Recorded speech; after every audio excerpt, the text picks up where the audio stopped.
why don't you throw your head back? Why don't you fall on the couch and kick your feet up? And I was like, yeah, let's do all of that. That video has had 26,000 views. Holy moly. I think, I don't even know, 400 saves, 600 shares. And I was like, let's do this funny moment.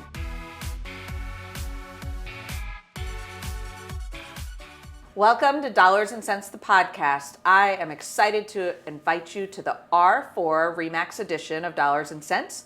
We are here in Las Vegas meeting with some of my favorite agents from across the country, getting to know them. You're getting to see the inside scoop into Remax and why we love this brand. Thank you for joining us. Today I have Amiee Lee Lucas from Knoxville, Tennessee. Thank you for joining us. Oh, this is so exciting. I am excited. I am totally a follower of all your social media. Very excited to have you. It's more exciting for me, I promise. I'm very excited. This is a legend, so thank you for having me. Thank you. All right, so tell us a little bit about yourself and how you got into real estate. Oh goodness, we went really deep. Yes. Right before filming Let's go this. way back. So way share back. with the viewers, you're a second-generation realtor who, like a lot of second-generation realtors, said, I will never do this. Like, this is not for me. And yet, here you are. Yes, I think that everyone can relate and know that if you are older, the hard times that you had to face and the challenges and the obstacles, and those who are the second generation had to watch that. And like I told you, I was like, this is not for me. My mom had a plan. She would be a realtor with my dad in San Francisco. I would move to LA and we would take over and dominate the West Coast. Nice. And I was like, I love you, Mom, but I have different plans. And so, funny enough, I'm here today because life has a way of pulling you full circle and where you need to be and where you should be. And it only took, 20 years later, so it's okay. I love it. But you grew up watching your parents sell real estate in San Francisco. They were hard workers. I was there for the Big Short. And you know how tough that was. And so everyone buying homes and then watching them have to break the very, very tough news. And having even our own homes, like I think we had 5 at the time, all get taken away too. So. Wow. And so what ultimately, so you've been in real estate 4 years now, right? Yes. First, how did you end up in Knoxville? Because I don't know that. Oh, great question. Yes, so originally born in San Francisco. Yep. I moved to LA. I lived there for 13 years. Yep. Quick nutshell, I decided to go into dance and be a professional dancer. I booked my first Apple commercial. Nice. I almost went on tour with Britney Spears. Nice. I worked with Korean record labels. I have done music videos, commercials, print ad for 𝐭𝐸, McDonald's. I was a red carpet correspondent. I've done radio shows. I mean, I did the whole shebang. Yeah. And then I became a manager of talent, and then I became a general manager for very well-known restaurants. We had celebrities like 𝐦𝐮𝐬𝐜𝐫𝐞 come in, Jason Momoa, Bradley Cooper. They were just like my weekly guests. Yeah. And lo and behold, through the stress and through being a female, I did not listen to my body, and I was working 2-3 jobs, and I just said, suck it up, buttercup. Yeah. You're not tired. You need to go back to work. Which we tend to do as females. We're fighters. All the time. And we love to bring more things onto the plate and say yes to everything. And I found out that I was 7 months pregnant. Wow. Out of nowhere. And I was in denial. And I was like, where is the abort button? Because I'm dreaming right now and this is not real. And lo and behold, I found out I was in my 3rd trimester and that baby needed to come out that evening. Wow. So you found out at the hospital you were pregnant and had a baby at 7 months. Yes, and it felt like I was watching a show called, House or Grey's Anatomy. Yeah. And I'm being rushed in, and they're, it's a teaching hospital, Cedars-Sinai in Beverly Hills. Yeah. And so there were many doctors and people in the room, and my door was an open, revolving door where people just came in all the time. Oh my gosh. She was born premature, 2 pounds. I didn't get to see her. My best friend luckily she was there, and all I wanted was a burger and to go back to work. Oh. And she was like, you need to sit your butt down because we just cut you open. And I think life, if you don't listen to all the red flags, it will give you a really big wake-up call because I think at that time I really needed to find out what was valuable to me, which was family. Yeah. And that I didn't need to grind and work my butt down into graving my own. Digging your own grave. Thank you. Yeah. And LA and California is amazing, and I love that state. but you have nothing to show for all the money you make. And it's very tough to buy anything. Yes. Or let alone have a savings. Yes. So moved to Knoxville. My sister said she'd help raise the baby. She raised me. So your family was there, or you had your sister there? And the support when you are a mom is invaluable. Yes. And she said, you've built an amazing tribe of friends in LA, but they've never been married and they don't have children. And when things hit the fan, you are going to be alone. Yeah. And it didn't take me long to be like, you're right. So we packed 3 suitcases. I left my entire life, went to Knoxville. Wow. My sister is amazing. And I think if she could have 10 million children, she would. But life had a different story, so she had 4. She was praying to adopt a baby, and she got 1.5. She's like, I got my original daughter back, which is me. And she got a little preemie too. So this is an older sister? Yes, 10 years older. Yes. Yes. Oh, what a story. Yes. And so you move in with her, and she helps you with the baby. I can sympathize with having help with family. It kind of different, but I had some of my boys when my husband was deployed, and without my sister's help, there's no way. I mean, they were in the labor and delivery room with me. They helped get us home. Yeah, family's everything. It's beautiful. It is. It really is. And so at what point did you decide to get your real estate license? Because you grew up in real estate. Like, you watched the hard work. You grew up in the days of map books and your parents talking back and forth. And I mean, those were hard real estate days. Very, very hard. And then they always told me, like, I was there when we baked the cookies and had the open houses, you know. Oh, yeah. Real estate kids, they get drug along all day long. Yes. Yes. Now I exploit my daughter like it's nothing. So, you know, we've come full circle. Yes. But my sister and my brother-in-law had a really serious sit down with me, and they knew, they were like, this may not work. She's probably going to deny it. But he was like, the restaurant industry is not for you. It's just not sustainable as a mom. He said, I think that you should go and get your real estate license. And I was like, you know, I think you're right. In California, you can't take the real estate course in person. Everything is online. Oh, wow. But in Knoxville, we just so happen to have a 3-week in-person class. You pay $395. You take your test, and you're licensed. And I said, we have the same thing. Yes. Okay. Yeah. So it's so nice. Knock it out in 3 weeks, and you can go take your state test, and you're done. Yes. And so I had my daughter December 2019. I moved at the lockdown March 2020. I get and start my classes like end of summer, and COVID's happening, and the market is starting to your daughter's really. Not even a year. Was born as a preemie. Girl, you are a fighter. And you get your real estate license. It is hard to start real estate with kids, let alone a brand new baby, as a single mom. And there was not a test date available around Knoxville, so I took the opportunity to fly to Vegas. And do it here? And do it here. Oh my gosh. I had all my girlfriends drive from California, and we made a whole celebration out of it. Oh. So it was really nice. Very cool. So now you've been at it for 4 years. 4 years. And your daughter is 5 and thriving. Yes. And in some of your videos, she's adorable. Yeah. And I'm sure a handful. Very much a handful. Yeah, as little girls tend to be. As little kids do, actually, because my youngest is a handful too. Oh, my mom always told me, she was like, you just wait till you have a daughter. And I was like, never. And here she is, teaching me all the lessons and all the reasons why I shouldn't have talked back to my mom many years ago. Makes you appreciate your parents, doesn't it? I look at her and I'm like, oh, it's coming. This is what you did. This is what you went through. So tell me, what's your favorite part about being in real estate? Oh my goodness. I have a lot of people, a lot of my clients, they just simply say, you know, when it comes to you and your good intentions, you just care. And I think that really, for me, that's the most important thing, and that's what it comes down to. And I could do a much better job of keeping the relationships alive and calling and following up. And of course, I get the... Oh, we're always our toughest critics. Oh my gosh. I'm like, what am I going to say today? I know Ford, family, occupation. What is it? Ford. I don't know that acronym. Oh, when you call, you ask about family, occupation, something in life, and I don't know, maybe winning accomplishments, something to just get on the phone. Something to relate to them. Yes. Yes. Because I also get the paralysis. Yeah, analysis paralysis. You're like, what am I going to say? What am I going to say? And you don't know what to say. Yes. Yes. And when you care, and I think that's what a lot of people are like, I want to become a realtor because they make all the glitz and glamour and the sales and all of that. And I'm like, oh, if I just turn sales into service, and we're just serving people. And you care about people. It makes everything easy. Yeah. Yes. Very true. Very, very true. And you? What's your favorite part after 20 years? My favorite part. So I went from Navy to real estate, and I didn't know that I could do it because I'm not salesy.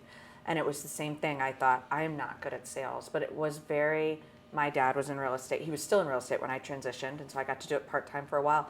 And I was very quick to realize that you are helping people do something they're going to do anyway. So you're not selling them on anything. You are helping them navigate a very tough portion of their life, and a lot of times a very expensive portion of their life. And so if you just take care of them, they come back.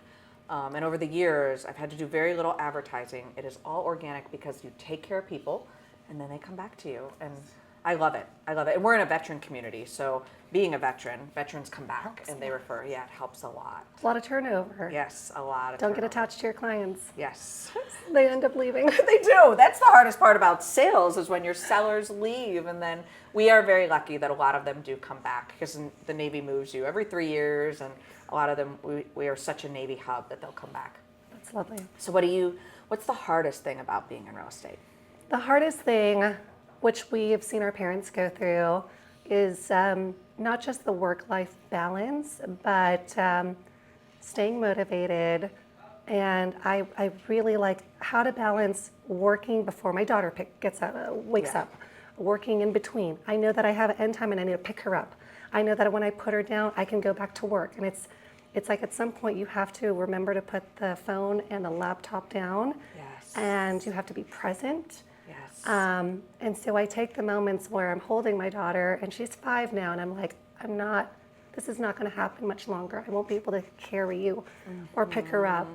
And I'm a single mom, which is another long story. We won't get into it, but I have to play good cop, bad cop. Yes, so you got to be both. I got to be both. And it's really hard to balance being a disciplinarian and also being that fun dad that, like, when the dad walks in, the mom becomes invisible because they're kids. Yeah. And they want to romp around. And so I have to remember, like, to be a kid and not be so serious all the time. Yeah. So I think that's my lengthy answer to your question. Yeah, no, that's a great answer, actually. Parenting is hard, and there's so much nobody tells you. Nobody writes a book and says, I mean, there are plenty of books, but nobody, says, this is going to be your biggest struggle. And your biggest legacy. Yes. And I always tell parents, I'm like, no one warns you. You go from a newborn baby to, like, an actual kid that's walking, then one that talks, and then at 3 they talk back. And then at 4 it's supposed to get better. So I'm trying to find that out before teenage years. My niece is 13, and she has a boyfriend, and she just wants to be with her friends. Yeah. And I thought I have till 18 with her, but I'm thinking, and now realizing I have less than 10 years to instill as many great beliefs into her before she wants nothing to do with me. Yeah. And I could be the coolest mom, but to her, I will never be that cool. Yeah. So you're still not her friend. No. Yeah. She even tells me now, she's like, Mom, you're embarrassing me. I'm like, oh my gosh, she's 5. Oh my gosh. Yes. Yeah, and they're all different personalities. My oldest he's 11 and would probably do the whole, you're embarrassing me. But secretly, he's still a mama's boy. My 6-year-old is still like in the hug, love on me stage, would love mommy to come to school every day if I could. And so, but they're all built differently. And my middle one couldn't care less. Whatever, Mom, you show up, you don't show up, he's so independent. And so you just don't know. You don't know what God's going to give you. Now I know boys are very different. Because what I heard with boys and the mom relationship is that they tell you you're beautiful, that they love you. They do love on you. Yes. But you got to keep them alive. So it's a whole different ballgame. Every day is just, I'm thinking at 13 this will get easy because at that point I won't have to worry about are they at the top of a tree and I can't find them. I came home one day and he's 8 now, he was 6 at the time, is calling at me, and I'm walking around the backyard and I can't find him, and he's 3 stories up in a pine tree, of all things, covered in sap. And I was like, Tyler, we don't climb pine trees, and I don't even know how you got up there. And I'm watching him come down, and I'm like, I just have to keep these kids alive. They are boys through and through. But yes, and I grew up in a family of girls. I have 2 sisters. There's 3 of us girls. So. Okay, I'm like one of 8 children. Oh my gosh. And I was like, I don't want kids, or if I do, let's have them in 20 and be a young mom. Yeah. But my daughter came, and obviously that ship sailed, so I'm much older now. And I think you get 2 things. You get them younger, and you get to bounce back. Yep. But when you get them older, you're financially stable. Yes. Which we'll take. Yeah. And every time it's her birthday, I'm like, happy birthday to you, but also happy mom anniversary for me for keeping both of us alive. Yes. This is a celebration for me. Yes. So yes. Yes. I had mine older, and so I'm more stable. My sister's kids, though, she's starting real estate now, and they are in college, and so it's a different ballgame for her. She's my little sister. She's got 3 college-age boys that are all in school, so now she's got the free time. And there's no right or wrong, like, you know. Well, the great thing about kids later on is they get to tell us when we're cringy online. They get to approve our social media and their technology. What is it? They're tech savvier than us. Oh yeah, no. So. My 11-year-old was critiquing my marketing. I sponsored his baseball team, and we had the big banners. And he's like, "Mom, your name's not large enough, and you don't have enough white space." And I honestly thought somebody had fed him that information. No, he was just totally critiquing my marketing. And I was like, "You're 11." And I was like, "But he's not wrong either." We can save all of our marketing dollars and just have our children critique all of our marketing for us. Exactly. Perfect. Exactly. So, what are your goals for this year? Goals. I told you I would really love to just reach elite. I know that there are so many more opportunities available in RE/MAX when you can, just cross over that threshold. Yep. And as an individual agent, someone newer to the game, someone with a baby, I'm trying to raise her myself. That's a huge goal for our audience. That's $500,000 in commissions in 1 year. And that equates to a lot of houses, especially what's your average price point? Are you guys mid-3s, mid-4s for average? Yes, we're mid-3s. Yes. Mid-3s. So and that was a huge jump. A lot of families to serve to get to that point in 1 year. Yes. Yeah. Big wins for this year. I am currently in a counteroffer for a $3.3 million listing. Nice. Which I was able to get with the help of RE/MAX agents. Yeah. I called Ricky Cantor and I was like, hey, I don't know what to do. He's an amazing DC agent. Amazing. This guy is an open book. He's very, very positive. I'm so glad that when joining RE/MAX, I've been able to meet a lot of great people, just saying yes to the opportunity, just being out and about, just staying curious, being a student, and just like being a sponge. And you started with the RE/MAX brand. So you're like me, I don't know any different. I started with RE/MAX way back in the day. Oh no, I wish that was the story. Oh, you did not? I decided to join a team, realized the team was not for me very quickly. I got 5 contracts within like 2 months because I'm from LA, I'm hungry. Yeah. And they thought I was gonna be a part-time, stay-at-home mom. And I was like, that's not my vibe. Yeah. Then I went in the middle of- you needed to do it too. I mean, you're a single mom. You are hungry. I'm hungry, yes. Yeah. We went from Berkshire in the middle to Keller Williams Signature. I went for a local boutique brokerage because they were getting leads from being a builder. Yeah. And then I went to R4, and R4 changed my life. I was like, this is it. Where do I sign? And so when I come to R4, it is the anniversary of like when I joined RE/MAX. Oh, that's really cool. Yes. Really cool. Oh, so he helped me. Yeah. Ricky was like, hey, we have all the technology. It's 2025. I wouldn't focus on that. She told me it was a 6-month process.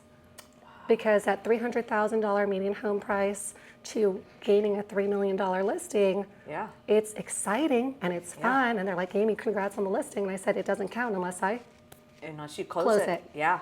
And it's a lot of work. It's a lot of work. Yeah. It's a lot of time. It's a lot of investment because the marketing is now elevated, right? Yeah. You can't it's eye-opening to agents when you first make that jump. Yes. And that kind of is what spun out the social media and a whole blitz and a marketing campaign because I took one home and then I made about half a dozen videos. Yeah, and your videos are going viral. They're going crazy. They're beautiful and your creativity is just amazing and your daughter's in one of them and it's been a lot of fun to follow you. I wanted to do what everyone else is doing. We try and pull and we come to these conferences and we feed on the RE/MAX agents for what is working for you and what's working in your market, and we try and implement, and we have a fire hose of information. Like information overload, yes. Yes, and you're like, okay, I'm gonna do the Popeyes, I'm gonna do that Buffini, whatever, everything, right? And when we talked about social media, I was like, man, the videos are starting to look the same from every agent around the country, from every brokerage, and I wanted to just have fun.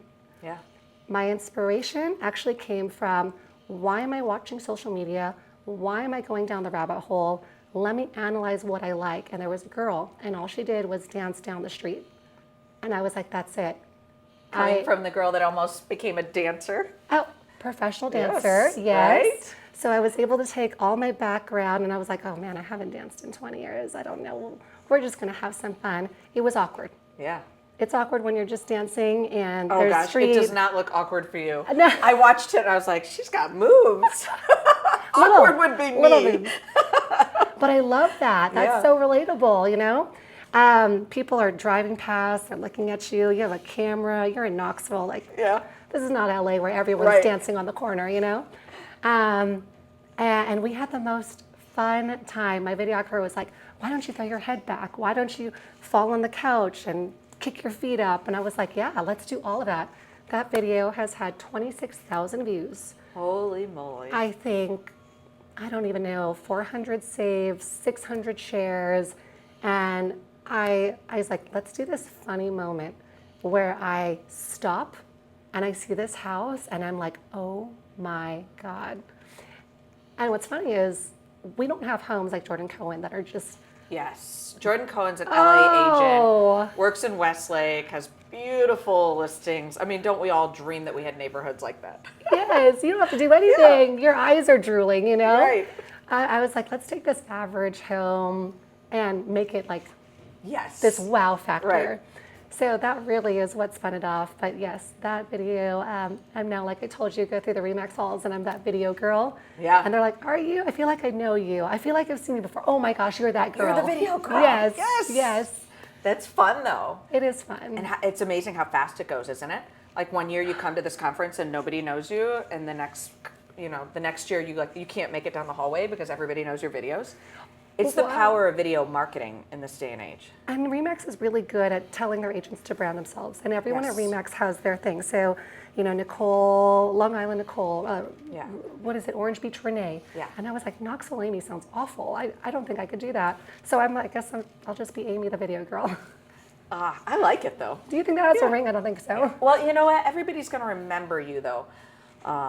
Yeah, well, and Amiee Lee Lucas is to me, it's very catchy. Like, it's just easy. But I think it's important for people to remember, like, you can brand yourself, and RE/MAX is great about showing us, whether you're in your 20s or 𝐟𝐸𝐵, the moon pie guy, has his moon pie jacket on. Sid's probably in his 60s as a broker owner. His agents love him, love him. I was speaking to one of his agents, and here he is. He's been handing out moon pies for I don't know how long, decades probably. And everybody knows him.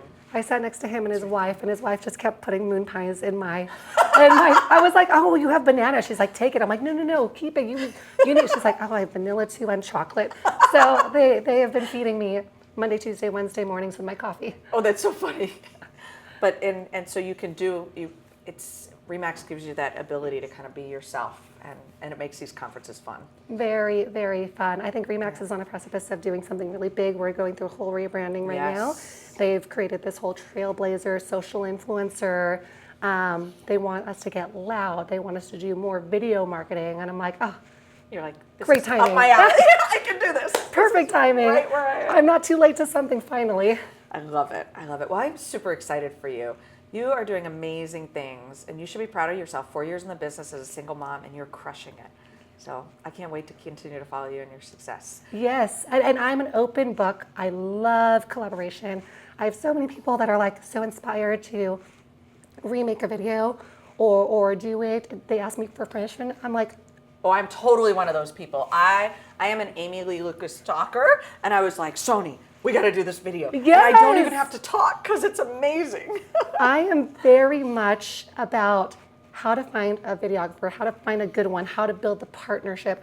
Yeah. These guys will give you great ideas, like starting a podcast. Yes, and they're honest with you. They're like, oh, no, you can't do that. Like take down your hair. Yep. Yes, out. Yes, they're very honest. Yes. I want to talk about how to build a relationship with the videographer so that you can create better and better content. How did you find your videographer? Oh, so Mike, brand new to the industry, in 1 year, he has built $1 million business. He works with multiple agents. I think everyone wants a videographer that doesn't work with any other realtors so that their video looks very unique and different. Yeah.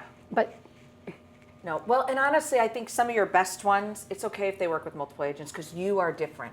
You are not, the agent that he's working with next is probably not comfortable dancing down the street. And so it really doesn't matter. It does not matter. It does not matter. And I treat my videographer like one of my VIPs. I mean, I want to give him as many contacts, as many realtors, as many new clients as possible. Yep. Because he'll love on me. Yeah. And I love that I've created something with my assistant where I know I'm going to utilize him for many listings, for many videos, for many reels. So I prepaid him, and in exchange, I'm getting credits. Nice. And so I've been running this tab, and I think everyone can find a way to work with a partnership to get better deals, special prices, whatever the cost may be, but it is an investment. Yeah. One of my top 3, expenses is marketing. But that's what people pay us to do too. We're professional marketers. And so if you're not doing marketing well, how are you going to market their home? Absolutely, 100%. The content and in creating your content, if you are an agent and you don't know what to film, I always tell them, go to the seller and say, hey, I'm going to invest today in marketing. We're coming to go shoot your home. Yeah. What are the 3 bullet points you want me to convey in this video? So I love don't that miss idea. the messaging. Yes. The last thing you want is to pay hundreds or thousands of dollars. You make the video and the wife is like, oh, And your seller hates it. I wish you talked about the school. I wish you talked about the park. I wish you talked about my kitchen. I can't believe what are you gonna have And to then do? you just missed the boat. You have to go redo it. You have to hire them. You have to take time out of your day. Yeah. Don't do the work. We're all overthinking the work. Yeah. If you want a new concept, find people that you love to follow that aren't even in real estate and remake that video and make it your style and make it real estate related. If you like gardening, turn it into real estate. If you like eating, turn it into real estate. I took the girl dancing in the street and I made it my own and I attached it to a home. I love it. I love it. And hire good help. Very Just hard to find good spend help. the money, but hire help. Leverage yourself. And It have is hard. fun. Yes. I think the one thing that changed for me is I'm now having so much fun. And awesome. my videographer couldn't really get on board. I'm doing a commercial series. I did one on 𝐼𝐸's Jr. And not everyone's a West Coast girlie that grew up in 𝐼𝐸's Jr. They have Hardee's. Yep. And Hardee's is not the same, just so you know, as somebody who spent 3 years in California with the Navy. Okay, yes. I was in SoCal for 3 years. Okay. Yes, totally well, different. The 𝐼𝐸's Jr. Slogan was, if it doesn't get all over the place, it doesn't belong in your face. And I was like, let's take this 𝐼𝐸's Jr. burger. Let's walk around the house, and as I'm eating I it, saw that. It was hilarious. the sauce falls on the floor, and we get a picture of the house. It falls on the kitchen counter. We get the kitchen. We just did one, and it was very funny because it was like a thick barbecue sauce, and we could not get it to fall on the shirt. And I swear the editing team, I was like, I don't know who's editing this, but I'm like, it's coming, it's coming, it's coming. And it was like, blop. But we have one take to get everything, because it's not like we can redo a kitchen, ketchup or barbecue sauce. Yeah, once it's on your shirt, it's on your shirt. On a white shirt, you're done. That's it. Good. We're doing one, which I don't know when this will be released. We're doing one on Doritos commercial, and we're remaking it. Oh, Doritos has got good commercials too. Okay, are you ready? I thought that this video was going to be me looking at home, being like, oh my gosh, licking my fingers, eating chips, and a guy walks by, and he looks at me, and I'm looking at him, close up. Right. And I'm going to tell him like, oh, can you just scooch? Because I'm looking at the house. The house. My brother-in-law and I start drinking 1942 at midnight. He's like, you know what would be better? He's looking at you, you're looking at him, he's looking at the house, and he tells you to move over. And I'm like, oh, I'm dying, I'm dead, I'm dead. And I was like, okay, I thought this guy was gonna be good looking. He's like, no, you need a regular Joe Schmo. Oh, I love it. Yes, because I want the comedy, Yeah. the factor, I want it to increase, and I want it to be funny. And Oh, I love it. you know, after doing so much work in front of the camera, I thought I would be like mean, and that's not me. Yeah. And he was like, no, it's funny if you're like, oh, sorry, let me get out of your way. So, yes, and Oh, it's so funny. he's like, it's actually funny, or if you still are like trying to be sexy. And he's like, yeah, move over, keep going. So I can see those. Can see Get out of my those. way. So we're gonna film that. My last one that I'm gonna release and tell you is an herbal essence commercial. Or if you're older, you watch Mary Met Sally. Yes. And what is the scene about? Oh, when she's in the restaurant making the moaning sounds. You're not. Oh my gosh, that's awesome. So I thought, okay, herbal essence. I like to hit the Herbal nostalgia. essence is the shower with the moaning, right? Isn't it? And she goes on the airplane and she gets the shampoo and she's washing her hair and she's like, yes. And she goes out and the girl, you know, the flight attendant comes by and she's like, I'll have what she's having. Yeah. Right? I love it. Funny enough, Super Bowl 2025, 𝐼's Jr. commercial comes out, and I'm about to release mine. And Harry Met Sally commercial came out. That's right, there was. Yeah. Oh, And I'm like, forgot there's about someone that. out there that's working and on the same wavelength as me. Yes. So here's the scenario. I'm hosting an open house, and 2 women walk in, and one woman has her checklist. We all have a checklist of what we need from a home. Yep. She's like, wraparound porch. Yes. And it's getting breathier. 2 kitchens. Oh, yes. Right? Mountain view. Oh, it's like, Yes. The building. it's not going to be my voice. I'm the realtor here. And over 1 acre, right? Yeah. I walk in, she turns around, and she's like, I'll take it. And the other woman is like, do you have any more homes like this? Oh, And how much she's having. Oh, yes, how much she's having. And I'm like, I do. And I go, so Love it. I don't know where you're going to pull your inspiration from, but all the guys are like, I don't look like you. I don't dance. I can't do it. And I said, listen, the whole point of me having the headphones was a nostalgic factor. Yeah. And I said, you could take things like Guardians of the Galaxy. And he was all about that yellow Walkman. Yeah. And what it was about Guardians of the Galaxy, it was like one of the best soundtracks. Yeah. And when I'm pulling music, like the one with my daughter, Yeah. Everlasting Love, I want a song that's exciting and fun. And if you hear it at a wedding, makes you feel something. you get up and dance. Yes. And the Mariah Carey, everyone knows that song. Yeah. And so if you're a realtor wanting to get in the social media space, you really need to sit down and analyze, find out what you love about a video, come up with your content, find your song, and do not rely on a videographer to do all the work for you. Yeah. So that is it. I love it. I love it. You've got my wheels going. I'm going to look over to my marketing coordinator. I see Top Gun on our horizon. Top Gun! Like Love a Maverick things that moment. inspire me. Oh, hey, we have a plane too. What's it? We have the plane. Yeah, well, we could do Top Gun and walk out to our little Cessna. And Yes, I funny mean, moments. I would also, people would, I don't know, I pay pennies for my videos. And when you get good, Yeah. that you got to put the reps in. People Yeah. don't want to get on camera, Yeah. and you don't even have to talk, right? We talked about doing Right. videos with no talking at all, Yeah. but I pay about $250 per video. Wow. But I do the work and the preparation. Yes, If you do you all the work. prepare, you will have better execution. Like, Yeah. yes, But you just do it too. And part of it is teaching people to just do it. Get out of your comfort zone. Yes. Yeah. Nobody's going to be as hard on you as you are.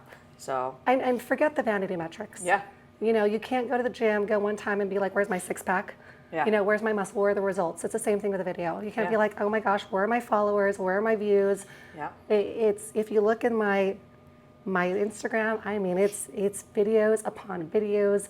I mean, Jason, Rains, Nimesh, they will tell you we've evolved. But you get better. You get You better. get But better. you only get better if you just do it. At some point, you got to do it. Yes, and you don't have to be original. You don't have to come up with your own content. Take people that are doing it well and being successful and just Yeah. do it. Yeah. Just redo it because your sphere love is it. different from my sphere. Yeah. Your following Yeah. is different. Yep, and there's enough business for all of us. Yes. I tell my agents all the time, there's enough business for all of us. Yes. This has been amazing, and I know Yay. that our followers are going to get a lot out of this. Okay, I hope Okay, so. so if people wanted to find you in Knoxville, how do they find you? Okay, Knoxville. All you have to do is follow me at Amiee Lee Lucas. My mom did a great job branding my name. Yep. Website, email, Instagram, Facebook, it's all the same. I love So, it. I love it. Well, thank you for being here. Yes. It was really, really awesome. I hope you have a great retreat. When do you go home? I go home tomorrow, which is Thursday. It's crazy. Our days are running together. Yes. Yeah. It's what we love about being on a different time zone. Yep. With typically sometimes no windows and lots Yep. of cigarettes. Yes. I'm sure you have a million things to do, but I love my RE/MAX agents. I love the referrals that we've built. I love the relationships and the friendships, and I cherish all of them. And Yeah. I think that once you become a friend with another RE/MAX agent, you're a friend for life. Yeah. Well, and now I have a Knoxville connection, so I love it. I love it. My Navy girl. Yeah. Love it. All right. Well, if you liked this podcast, be sure to like, follow, and visit us on all the major channels. And tune in. We've got some more great guests this week that'll be coming to you. And thanks for joining us. Bye. Bye.